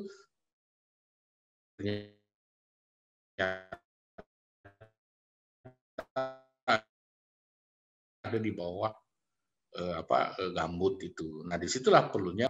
Jadi artinya tidak bisa diganggu oleh siapapun. Nah, sementara kawan yang satu, yaitu mohon maaf, itu mengikuti yang bayar, gitu kan. Itu juga ada juga seperti itu. Nah, jadi disitulah peran seorang ahli untuk dihadirkan dalam proses pembuktian ya dengan menggunakan scientific evidence, gitu ya. Dan bahkan gara-gara itu juga saya digugat 510 miliar oleh perusahaan yang kalah tahun 2018. Karena kata mereka, kok Bapak yang dipakai ahlinya, suara atau pernyataannya, bukti dan sebagainya, kok tidak yang anu. Saya bilang itu kan terserah di proses persidangan. Akhirnya digugatlah saya, dan digugat itu 510 miliar dan akhirnya ditolak. Nah, itu juga challenge gitu ya. Karena kalau saya berpikir sederhana, ngapain juga gitu kan ya. Bisa-bisa nanti saya dipenjara pada sebagainya kalau hanya mikir pribadi, saya balik kanan. Tapi tanggung jawab moral itulah yang membuat saya bertahan. Saya sudah 20 tahun terlibat di sini. Sudah ada 600 kasus yang saya tangani gitu ya, mulai dari yang kecil sampai yang 16,2 triliun dia harus ganti. Nah, itu yang pertama. Kemudian yang kedua, menjawab pertanyaan itu juga yang mengatakan ini kira-kira bisa dikembalikan nggak? Itulah persoalannya sekarang. Dalam salah satu putusan ya yang dipimpin langsung Ketua Pokja Lingkungan Hidup Mahkamah Agung ada kasus perusakan itu, di situ dengan jelas Majelis Putusan Kasasi itu mengatakan bahwa kalau sudah rusak itu tidak mungkin bisa dikembalikan lagi seperti semula original. Karena itu semua adalah ciptaan Tuhan. Kan luar biasa itu. Itu kan manusia itu hanya memanfaatkan. Kalaupun nanti bisa dikembalikan, itu hanya mengembalikan fungsi pada tataran itu saja. Nah, sekelas itu sudah berpikir sejauh itu. Jadi sekelas putusan Mahkamah Agung sudah berpikir sejauh. Jadi artinya bahwa ketika proses perusakan itu terjadi, maka ya kalaupun kita mengembalikan ke seperti semula itu rasanya out of the box gitu ya. Paling-paling kita hanya bisa sampai tataran tertentu. Nah, sehingga saya sering sampaikan juga di beberapa pertemuan, jangan coba-coba bermain dengan seperti disampaikan di kesimpulan dengan masalah lingkungan gitu ya. Jadi karena dampaknya justru akan lebih besar biayanya dibandingkan dengan keuntungan sesaat yang akan diambil. Nah, tadi juga ada pertanyaan, bagaimana Pak, apakah bisa kita manfaatkan? Bisa. Yang konservasi tadi misalnya, kalau dikonservasi bisa dimanfaatkan ya, selama itu tidak merusak, misalnya kawasan lindung dan sebagainya bisa. Gitu kan ya. Bahkan kalau maupun dirubah, itu juga sesuai dengan aturan main. Ada tim ahlinya sesuai dengan misalnya dengan Undang-Undang 41199 pasal 19 bisa dirubah. Kalau memang itu diinginkan, tapi melalui proses. Ada tim ahli. Ya, bahkan itu harus dikuatkan dengan melalui suatu putusan pemerintah. Jadi tidak main-main. Karena kalau hari ini begini, hari besok begitu, waduh, itu hancur lebur begitu. Nah, ada juga pertanyaan tadi untuk yang berdua itu tentang CSR. Ini kadang-kadang juga harus hati-hati, ya, karena CSR itu memang kewajiban mereka, gitu ya, harus mengalurkan siaran. Tapi tidak berarti kemudian dengan CSR yang sudah diberikan itu kita free. Free itu artinya tidak melihat apa yang terjadi di balik itu pun kita investigasi. Kita proses juga. Kalau memang salah ya proses, ya apakah itu apa namanya kah, atau pidananya kah, atau perdatanya. Nah sekali lagi saya berharap bahwa peran Bapak Ibu ya, Bapak Ibu pendeta dan sebagainya, teman-teman yang hadir di sini itu sangat diperlukan sekali, gitu. Karena kita tidak mungkin hanya mengandalkan kepada institusi tertentu, misalnya KHK dan sebagainya.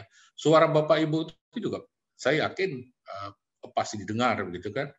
Nah, bisa menulis langsung itu, atau bisa banyak media dan sebagainya, itu bisa digunakan sebagai salah satu cara untuk mengungkapkan fakta itu. Jadi disitulah saya berharap bahwa pertemuan kita hari ini itu bisa berujung ke sana untuk menunjukkan bahwa Bapak dan Ibu itu sangat peduli terhadap itu tadi. Dan terakhir tadi yang seperti disampaikan tadi yang di kasus di Sulawesi, saya pun sudah ke sana itu, bayangkan dari Bogor kami ke sana, kita menyaksikan seperti yang terjadi itu betul-betul terjadi. Ya, belum lagi nanti ya mudah-mudahan di Papua, di Manokwari dan sebagainya ada Mas Bustar gitu, dan itu nanti tinggal jewer aja kuping aja kalau masih terjadi di sana itu Mas Bustar gitu. Dan sekali lagi ya terima kasih ini, dan saya senang berada di sini karena saya menganggap teman-teman yang ada di ruangan ini adalah salah satu supporter kita yang akan siap untuk melakukan perlawanan dan upaya perlindungan terhadap lingkungan. Kira-kira. Terima kasih, Prof. Tadi suara Prof agak tersendat-sendat, mungkin sinyal juga tidak terlalu stabil. Untuk Pak Bustar mungkin bisa meng-off-kan kamera, Pak, kalau mau lebih stabil, tidak apa-apa, supaya suaranya lebih kedengeran. Silakan, Pak Bustar. Baik, terima kasih. Pertanyaan yang luar biasa dari teman-teman semua. Jadi kalau tadi pertanyaan, misalnya kalau kita gagal menyelamatkan yang tersisa ini, apa yang terjadi? Saya pikir misalnya yang terjadi di Sumatera, di Kalimantan, atau Kalimantan yang terakhir lah, tempat yang mungkin tidak pernah banjir sebelumnya, gitu, tapi karena pembukaan hutan secara besar-besaran, ya yang terjadi adalah ya masyarakat kita banyak sekali yang menderita, gitu, ya. Nah, Papua dan Maluku yang hutannya masih banyak dan sumber daya alamnya masih besar ini, kalau kita gagal bagaimana? Ya kalau kita gagal artinya kita gagal menyelamatkan diri kita sendiri dari dampak perubahan iklim itu, gitu. Nah, yang terjadi apa? Masyarakat kita yang ada di pulau-pulau kecil itu akan tenggelam, ya, karena kenaikan permukaan air laut ini akan terjadi. Kemudian apa? Ya itu pengungsi iklim itu akan banyak sekali, ya, gitu. Pengungsi iklim akan banyak. Ibu Sri Mulyani sendiri sudah menyampaikan di beberapa minggu lalu kalau tidak salah, dia bilang ada gelombang ancaman besar lagi setelah ini, setelah COVID ini, dan itu adalah perubahan iklim, gitu. Itu Ibu Sri Mulyani yang menyampaikan, ya. Jadi gelombang ancaman itu bahkan sudah terjadi di depan mata kita, gitu, ya. Jadi itulah pentingnya kita menjaga yang tersisa. Hutan harus kita jaga. Apakah boleh dimanfaatkan? Boleh, saya pikir. Boleh, tetapi dimanfaatkan secukupnya, gitu. Dimanfaatkan secukupnya untuk masyarakat, untuk kebutuhan masyarakat kita. Kan tidak mungkin juga kalau masyarakat butuh kayu untuk bikin rumah terus jangan, gitu. Kan nggak mungkin juga, gitu. Dan jadi tetap bisa dimanfaatkan. Atau misalnya sekarang di Papua misalnya membangun jalan seluruh Papua. Saya yakin Bapak Ibu yang dari Papua atau yang tinggal di Papua bisa lihat sendiri itu mobil trek yang jalan atau mobil yang jalan atau manusia yang jalan. Kalau manusia yang jalan, ya kan tidak perlu jalan besar itu, gitu. Tidak perlu jalan besar gitu. Jadi itu logika-logika yang bisa kita pakai. Jadi menjadi sangat penting untuk mempertahankan yang terakhir. Nikel misalnya di Morowali, ya kan, undang-undang Cipta Kerja. Ya ada. Itu saya pikir itu judulnya aja Cipta Kerja, karena ternyata yang diciptakan itu pekerjaan ternyata kan yang datang dari luar banyak gitu kan. Jadi ini sebenarnya Cipta Kerja untuk siapa gitu. Nah, sementara perusakan nikel di Morowali, di di Maluku Utara itu sudah sangat parah, merusak lingkungan, dan itu juga mencederai kehidupan umat di sana kan gitu. Jadi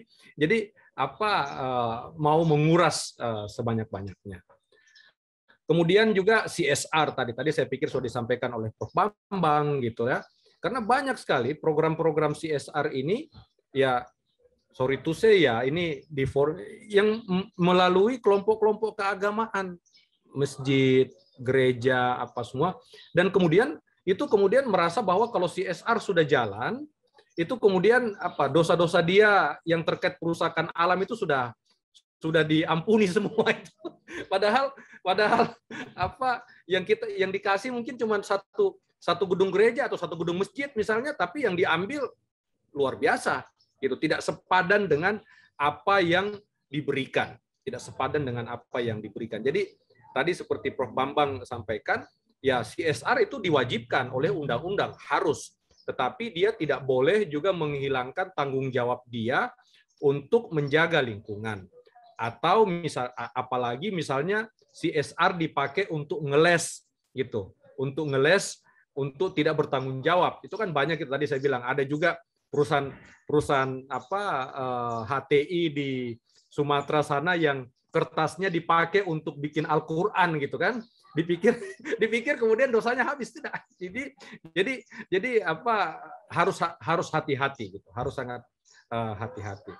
Kemudian juga Ekonusa dengan Pemda. Jadi saya pikir saya selalu bilang, kadang-kadang ada pertanyaan, terus Ekonusa ngapain? Saya bilang Ekonusa tugasnya mengingatkan, ya, tanggung jawab tetap ada di pemerintah, karena peran kita bukan mengambil tanggung jawab pemerintah gitu. Kita dalam 2 tahun terakhir itu kita baru bulan Februari lalu kita bersama KPK bersama Pemprov Provinsi Papua Barat itu mencabut 14 izin kelapa sawit yang ada di Papua Barat. Jadi bayangkan di Papua Barat itu ada sekitar 630-an ribu hektar izin kelapa sawit. Yang menanam ada kelapa sawitnya itu cuma 70.000 hektar, ya, yang menanam. Jadi yang lain itu tidak tanam. Yang bayar pajak itu cuma 17.000 hektar, gitu. Yang bayar pajak. Jadi Pak Gubernur bilang, ini kalau kayak gini bukan berarti bantu kita ini kita dirampok namanya ini. Gitu. Jadi tapi banyak juga yang kemudian bersembunyi karena kita di Papua, karena mereka sudah bantu gereja di sini, bantu di sana gitu, kemudian dipakai untuk bersembunyi. Itulah CSR gitu ya. Nah, jadi saya dulu ingat ada satu kawan saya pendeta di Manokwari, itu kalau pas ada acara Pemda dia kadang-kadang diminta berdoa. Satu waktu dia berdoa karena sudah kesal. Dia berdoa dan kemudian dia mengutuk, dia bilang, Tuhan tolong kutuk orang-orang yang korupsi, yang babat hutang. Jadi kemudian orang yang tertunduk berdoa itu langsung angkat muka dan mulai turun. Tapi itu kadang-kadang saya bilang ini sangat efektif gitu. Jadi dan kadang-kadang saya berpikir apakah mendoakan orang yang berbuat jahat kepada lingkungan itu baik adanya, karena kan kadang-kadang gitu. Tapi saya pikir ya mungkin yang berbuat salah ya harus didoakan. Yang buat salah kan kita prasangka tidak bersalah. Tuhan tolong yang buat salah, kutuk dia, masukkan dalam api neraka gitu. Itu kalau didengung-dengungkan, apalagi kita di Papua ya. Di Papua ini kan agama itu menjadi hal yang sangat penting sekali, dan agama bisa menjadi kendaraan yang sangat penting untuk membantu kita menjaga keutuhan ciptaan Tuhan ini. Saya pikir itu, Ibu Lenta. Terima kasih. Terima kasih. Saya ada sedikit, bisa, Bu Lenta? Oh, silakan. Ya. Jadi menarik begini, tadi yang terakhir tentang Jakarta tenggelam, kebetulan hari ini dimuat di merdeka.com. Jadi saya ditanya oleh wartawan itu, Prof. Bambang, sekarang ada 124 kabupaten kota itu yang akan menerima nasib karena dia akan terdampak dan kemungkinan bisa jadi itu akan tenggelam dan sebagainya. Bagaimana responnya?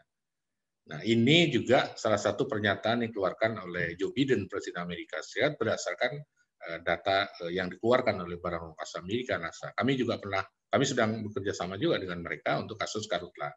Jadi artinya apa? Ini sinyal ya, apakah ini yang kita tunggu? Makanya saya bilang tadi, kalau kalau environment itu terganggu, kadang dia tidak langsung kita terima pada saat itu dampaknya. Tapi dampak yang terakumulasi itulah yang sesungguhnya kita takutkan. Nah, kenapa bisa begitu? Ya karena tadi, misalnya Jakarta, mangrove sudah hilang.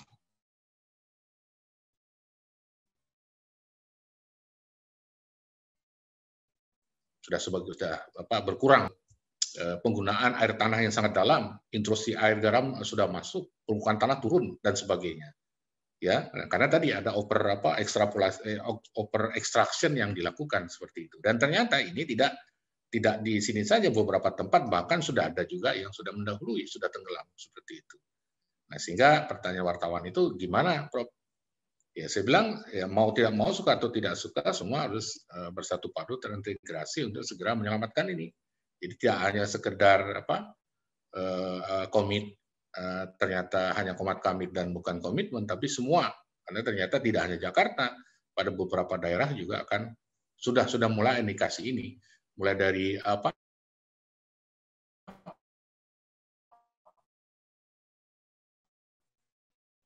pantainya itu hilang begitu ya. Nah, pasir putihnya bergerak ke Singapura misalnya, daratan mereka tambah panjang, nah kita ke dalam. Nah, justru itu juga menjadi persoalan. Jadi sekali lagi ya teman-teman dan peserta Summer Course ini saya pikir perlu bersuara untuk itu. Ya, karena sudah melewati alarming rate yang harus kita pertimbangkan gitu. Itu kira-kira tambahannya, Bu Lenta. Terima kasih. Terima kasih kedua narasumber. Masih banyak pertanyaan, Bapak. Karena Pak Adventus dari tadi sudah mengangkat tangan, saya beri waktu 1 menit ya, Pak, untuk menyampaikan. Silakan, Pak Adventus. Ya, terima kasih. Sangat menarik topik yang disampaikan. Maaf, saya tidak pakai kamera, biar suaranya jelas. Sangat setuju yang disampaikan oleh Pak Bustar dan Pak Bambang. CSR itu sering dipakai perusahaan untuk ya tanda kutip menjinakkan institusi agama dan masyarakat, dan itu juga memang undang-undang diaturkan bukti perusahaan itu sudah diterima lingkungan adalah CSR. Dan sering perusahaan perusak lingkungan, CSR-nya itu justru bentuk bantuannya seakan-akan peduli lingkungan dengan bantuan bibit pohon kepada gereja, pada masjid untuk dibagikan ke warga jemaatnya, bantuan tong sampah dan sebagainya. Dan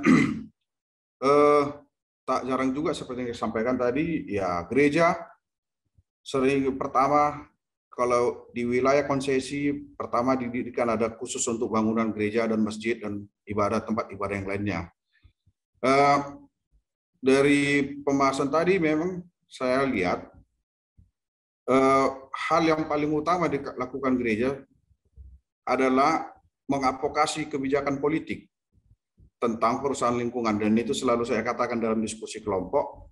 Dan kalau yang namanya nanam pohon, apa segala macam, daur ulang sampah, oke, kita lakukan. Tapi percuma juga kalau perusahaan berskala besar ini tetap merusak lingkungan. Kita tanami pohon, ribuan pohon pun toh juga mereka yang merusak. Nah, jadi kebijakan politik itu yang sangat penting dilakukan gereja. Salah satu yang perlu bisa dikerjakan gereja, apalagi kita ini peserta Summer School, adalah tokoh agama, pendeta di sini banyak. Kita harus berani menolak gereja tempat melayani kita harus berani menolak CSR perusahaan. Kalau mau output dari Summer School ini, kita punya sikap itu menolak segala bentuk CSR dari perusahaan di gereja kita. Nah, sering pembenarannya, masa persembahan ditolak? Itu enggak teologis lah. Kalau persembahan pribadi oke, tapi kalau dari atas nama perusahaan, tolak. Kalau menurut saya. Dan yang kedua, Summer School ini juga kan adalah institusi ya, pendidikan. Pendidikan itu kalau bilang Paulo Freire harus mencerahkan, menyadarkan, dan pendidikan itu juga adalah politik. Jadi kalau boleh seperti yang Pak Bustar juga sudah sampaikan tadi, Summer School ini bisa mempublikasikan pernyataan ilmiah atau pernyataan sikap semua peserta tentang perusahaan lingkungan hidup. Saya mau ngajak kita untuk itu. Bagaimana nanti, karena ini hari Kamis sudah mau sesi terakhir. Jadi apakah kita bersedia? Itu usul saya. Kita semua peserta Summer School ini membuat sebuah pernyataan ilmiah, sebuah pernyataan sikap secara ilmiah tentang perusahaan-perusahaan yang merusak lingkungan hidup, dan juga agar pemerintah mendorong menerbitkan sebuah kebijakan publik yang tetap menjaga pembangunan yang berkelanjutan. Terima kasih. Terima kasih Pak Adven. Sebelum direspon kedua narasumber, saya bacakan beberapa pertanyaan lagi nanti Bapak supaya sekaligus boleh ditanggapi. Dari Rena dari UKDW, untuk Pak Bustar, langkah apa yang akan diambil oleh komunitas Ekonusa ketika mengetahui ada pemuka agama yang terlibat dalam pengerusakan dan perambahan alam? Terlebih lagi ketika umat dipaksa untuk tunduk pada kegiatan perusahaan-perusahaan sekitar yang berpotensi melakukan eksploitasi. Ini mirip dengan pertanyaan dari Ibu Justi tadi. Bagaimana tanggapan kedua narasumber terhadap pendeta jemaat mungkin yang bersikap pendeta bersikap terhadap jemaatnya yang ternyata jemaat itu adalah terlibat dalam sebuah korporasi atau mungkin pemilik perusahaan gitu, atau mungkin mereka penyumbang dana terbesar untuk gereja. Ini mirip ya dengan pertanyaannya Rene. Kemudian dari Pak Rizal Lesnus dari Ambon, gimana cara menghindari kerusakan lingkungan yang disebabkan oleh upaya pembangunan untuk kesejahteraan masyarakat? Gimana kedua Bapak pemateri melihat konstitusi negara sebagai asas tertinggi kebijakan Indonesia yang lebih menekankan pada pemanfaatan alam hanya untuk kepentingan manusia saja seperti pasal 30 Undang-Undang Dasar 45? Apakah sudah saatnya kita merekonstruksi hal ini agar tidak menjadi dasar kerusakan ekologi? Ini yang terakhir dari Ibu Juniati, kelihatannya beliau ini peserta dari umum ya. Katanya kami ada program pengolahan pangan kelor, dibuat jadi teh jahe kelor karena tanah sekolah kami luas. Kemudian kerjasama dengan Dinas Pertanian dan Badan Lingkungan Hidup di luar sekolah. Ada juga pendampingan edukasi peduli lingkungan tentang mangrove untuk memberdayakan generasi milenial mencintai lingkungan dari sosialisasi identitas jenis mangrove, pembenihan, tanam sampai merawat. Pertanyaannya adalah bagaimana cara penyadaran masyarakat yang cari gampang buka lahan dengan cara membakar padang savana yang tekstur tanahnya batu karang.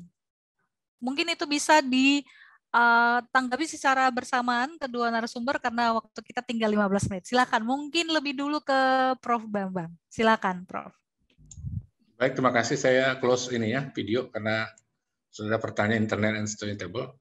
Jadi yang pertama, yang terakhir terkait dengan mangrove tadi, lebih baik disurati saja BRGM. Tahu ya, Badan Restorasi Gambut dan Mangrove. Nah, nanti mereka merespon karena mereka juga punya tim ahli dan punya juga target-target dan mudah-mudahan bisa menjawab dari apa yang ditanyakan tadi seperti itu ya. Nah, kemudian berikutnya lagi langkah apa ya? Langkah apa kalau nggak salah ya yang harus dilakukan? Saya pikir ketika kita ingin memanfaatkan sesuatu itu sudah jelas aturan mainnya ya, dan mulai dari awal hendaknya itu di cross check begitu ya. Nah, saya kebetulan pernah melakukan penelitian untuk mahasiswa S2 saya di wilayah Dayak di Kalimantan, yang namanya masyarakat adat atau tradisional itu betul-betul hati nuraninya itu ada ya, ketika di depan arealnya itu tegakan lahan kosong dan sebagainya. Dia itu nggak berani melakukan itu meskipun dipancing begitu. Karena apa? Dia dengan ketulusannya mengatakan itu bukan lahan kami, Pak. Kami tidak berhak masuk ke situ. Itu kan luar biasa itu. Nah, kalau teman-teman bisa meyakinkan bahwa yang seperti itu harus dilakukan sebagaimana mestinya, menurut saya mengapa tidak begitu kan? Jangan kemudian biasanya kan lihat sesuatu yang murah, kemudian sesuatu yang ini ya kita kejar aja itu. Nah, padahal bisa jadi itu semacam trapping atau jebakan gitu ya. Nanti mulailah itu mengkait-kaitkan ke masalah-masalah yang lain. Seperti yang kemarin saya temui di lapangan seperti itu. Ternyata yang dia sikat itu kawasan lindung. Bayangkan itu. Nah, sudah di lindung, kemudian dibakar, dijual lagi. Nah, si pembeli kan seperti tidak tahu, padahal mestinya dia paham di mana lahan seluas itu dia bisa dapatkan.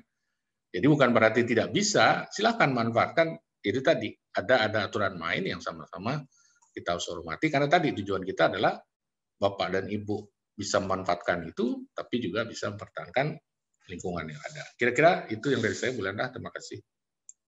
Ada satu lagi yang belum terjawab. Ya, apa itu? Apa rekomendasi Prof. Bambang kepada para pendeta Ya. ketika pendeta tersebut tahu jemaatnya atau gerejanya menerima banyak sumbangan dari para korporasi tadi? Ya, ini saya dengar waktu pertemuan kemarin di Manokwari juga itu para pendeta dan sebagainya sangat keras sekali, itu persis seperti Mas Bukhtar itu. Ya, memang harus keras kita berstatement untuk itu. Ya, karena biasanya tidak sedikit justru itu yang dijadikan sebagai referensi. Ya, bahasa saya tidak sekeras Mas Bukhtar, mungkin Bukhtar yang bisa lebih bersuara keras.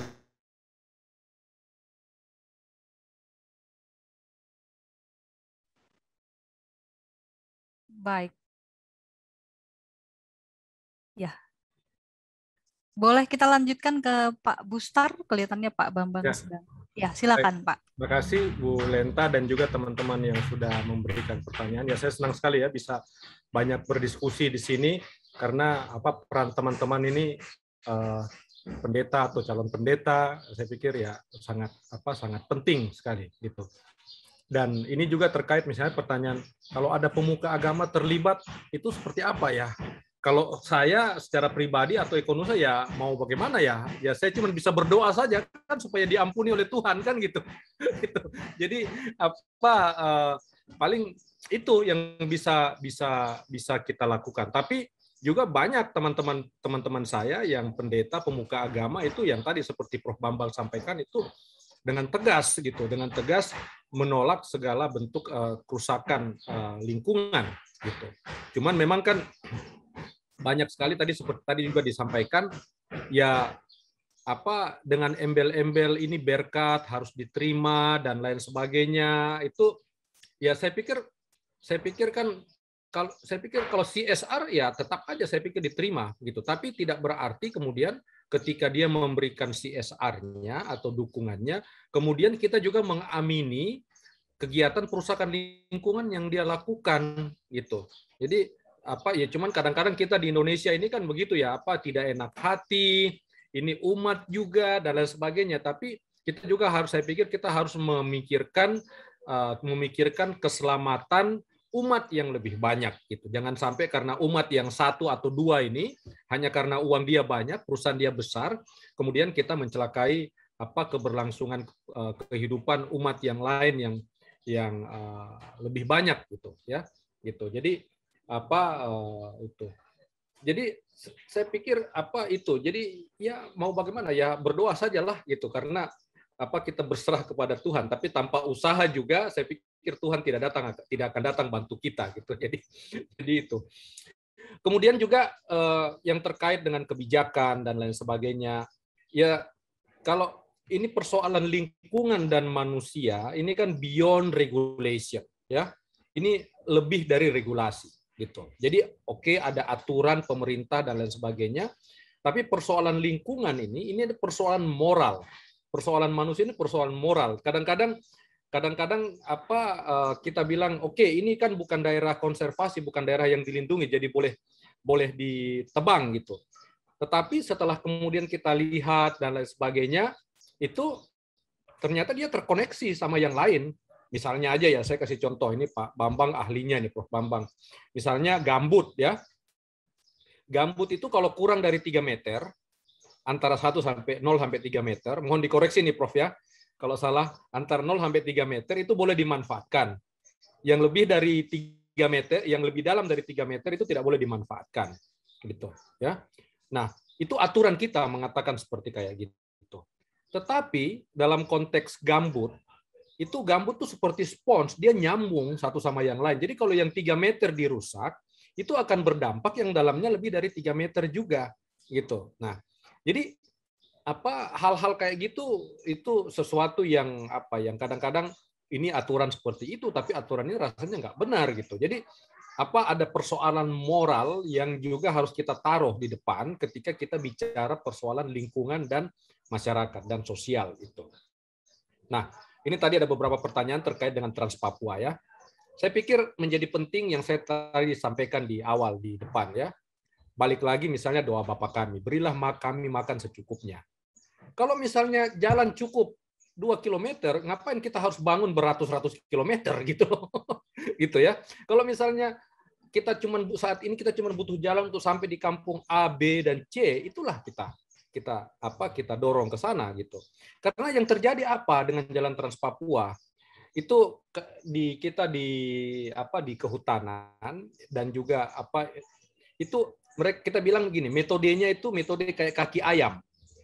Gitu. Jadi dia injak satu, tapi jari-jarinya banyak. Dan itu dia ambil kayu banyak sekali itu. Dia ambil kayu banyak sekali. Dan itu kebanyakan jalan yang kita lihat, jalan di Papua, jalan Trans Papua, dan ini terjadi di Kalimantan dulu, tahun 80-an itu. Jalan Trans Kalimantan itu semuanya itu awalnya jalan logging itu, jalan kayu, jalan angkut kayu itu. Sama dengan jalan kita di Papua. Nah, saya cuma khawatir jangan sampai kemudian pola yang ada di Kalimantan, itulah yang diterapkan di tanah Papua saat ini. Prof. Bambang saya yakin punya banyak cerita itu. Bagaimana jalan dibuka ke sana kemari dengan cerita manis untuk tujuan pembangunan, kesejahteraan, dan lain sebagainya. Coba cek aja di Kalimantan itu. Masyarakat Dayak kita berkembang nggak itu? Nggak juga. Gitu. Jadi itu yang tadi saya bilang, persoalan moral ini harus kita taruh di depan ketika kita melihat masalah-masalah lingkungan dan pembangunan gitu ya. Jadi bukan saya bilang tidak boleh ada pembangunan, tidak, pembangunan itu harus, pembangunan itu boleh karena itu adalah hak dari umat, hak dari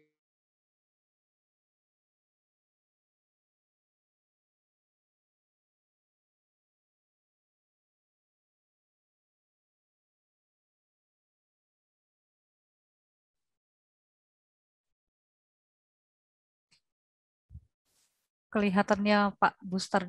Oh, oke. Belum dengar. apa yang kejadian di situ gitu. Saya pikir itu Ibu Lenta, saya senang sekali bisa berdiskusi lebih dalam termasuk juga mungkin dalam ke depan akan dengan senang hati untuk bisa diundang lagi untuk sharing dan lain sebagainya. Ya, waktu kita masih ada 10 menit, Pak. Ada pertanyaan menarik. Tadi pertanyaan Pak Fritz sudah dijawab ya, Pak ya? Tentang Trans Papua ya, Pak Fritz. Ada dari Ibu Mary. Tadi Pak Buster bicara tentang kurikulum untuk sekolah minggu. Mungkin ini baik juga kalau di-sharing kepada kita, mungkin singkat saja Pak, siapa tahu pulang dari sini selain teman-teman ini dapat nilai A3 SKS, tapi juga mungkin bisa membawa gambaran besar kurikulumnya itu kayak apa. Kalau nanti Pak Bambang juga ada masukan boleh, silakan Pak Buster. Saya pikir yang paling tahu anak-anak sekolah minggu kan teman-teman Ibu dan Bapak Pendeta di sini. Jadi sebenarnya kurikulum yang kita bangun itu adalah berdasarkan dengan pengalaman Bapak dan Ibu Pendeta yang ada di Papua Barat gitu. Dan memang kurikulumnya belum jadi ya karena ini masih dalam proses diskusi yang kita lakukan. Dan juga saya pikir bisa jadi kalau misalnya teman-teman di sini punya ketertarikan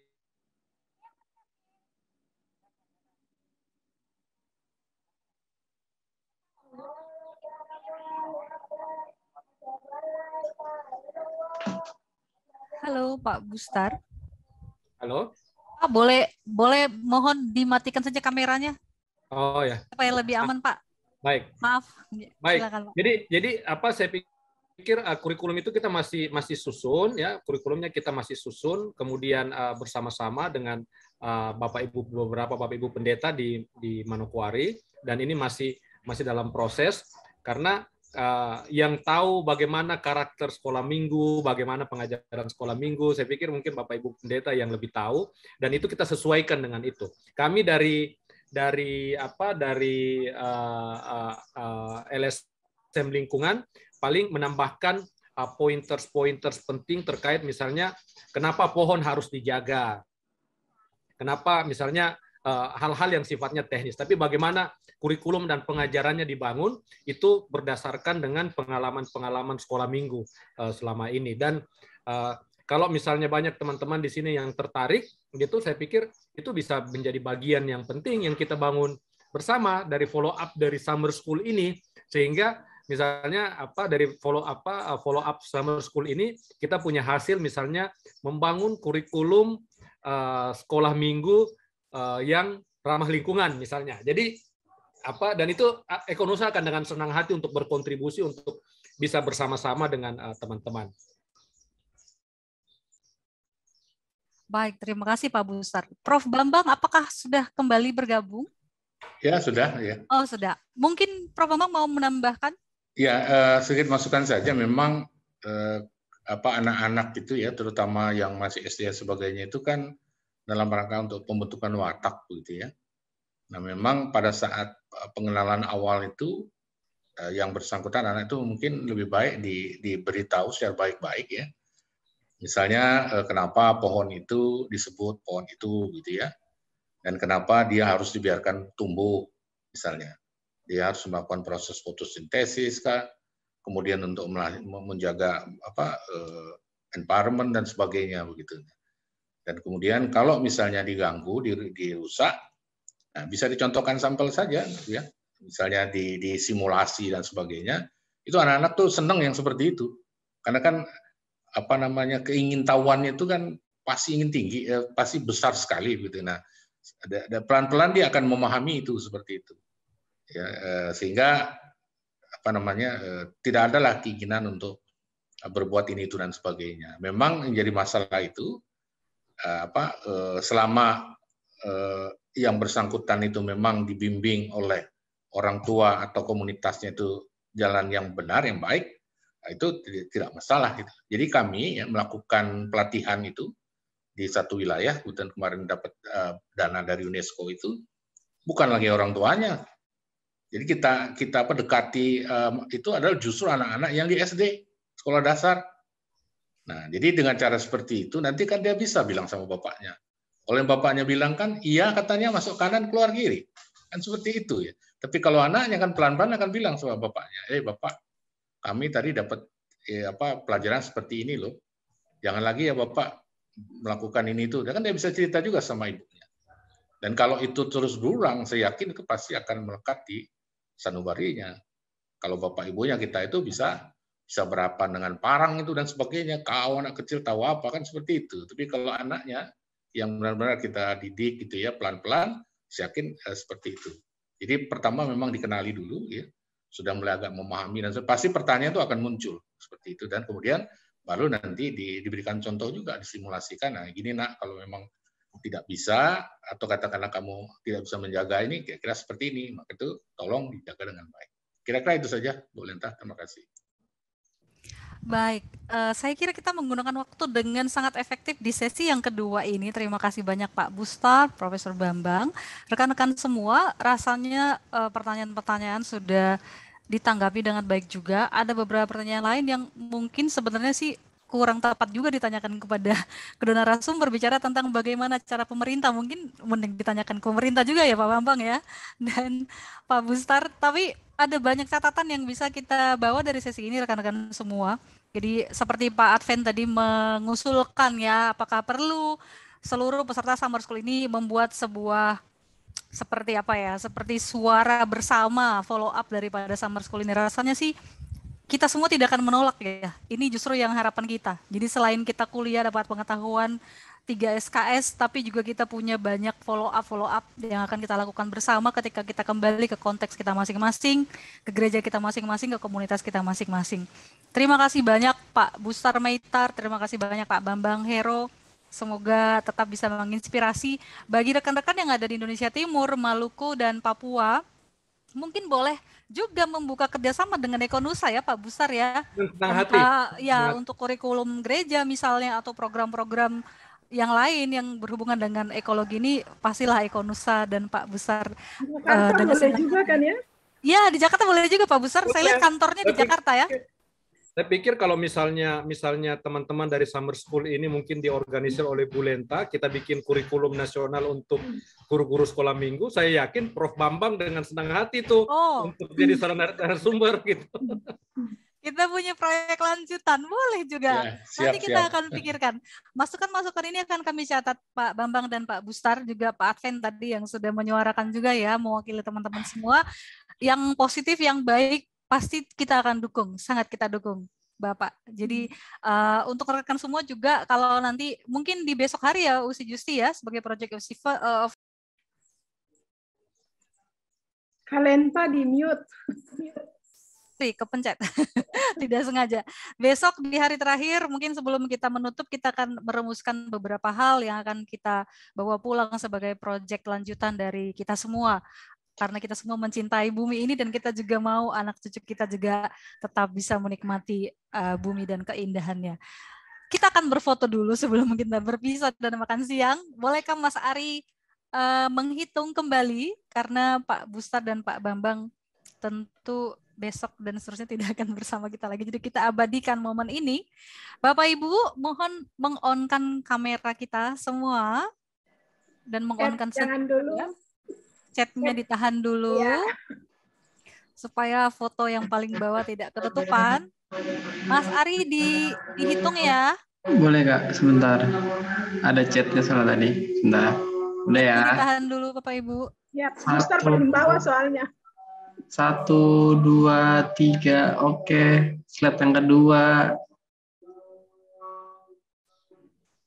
1, 2, 3.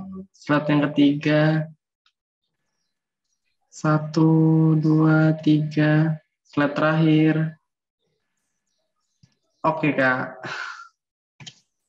Sudah, Kak? Terima kasih. Mari kita beri aplaus untuk Pak Bustar dan Prof Bambang. Salam sehat. Salam sehat. Sehat terus. Terima kasih Mas Bustar, Bu Lenta, Bu Sita semuanya. Salam sehat selalu. Terima kasih Prof. Sehat-sehat Prof. Sehat-sehat Pak Bustar. Terima kasih Bapak Prof. Terima kasih Prof. Siap, Bustar. Terima kasih. Terima kasih.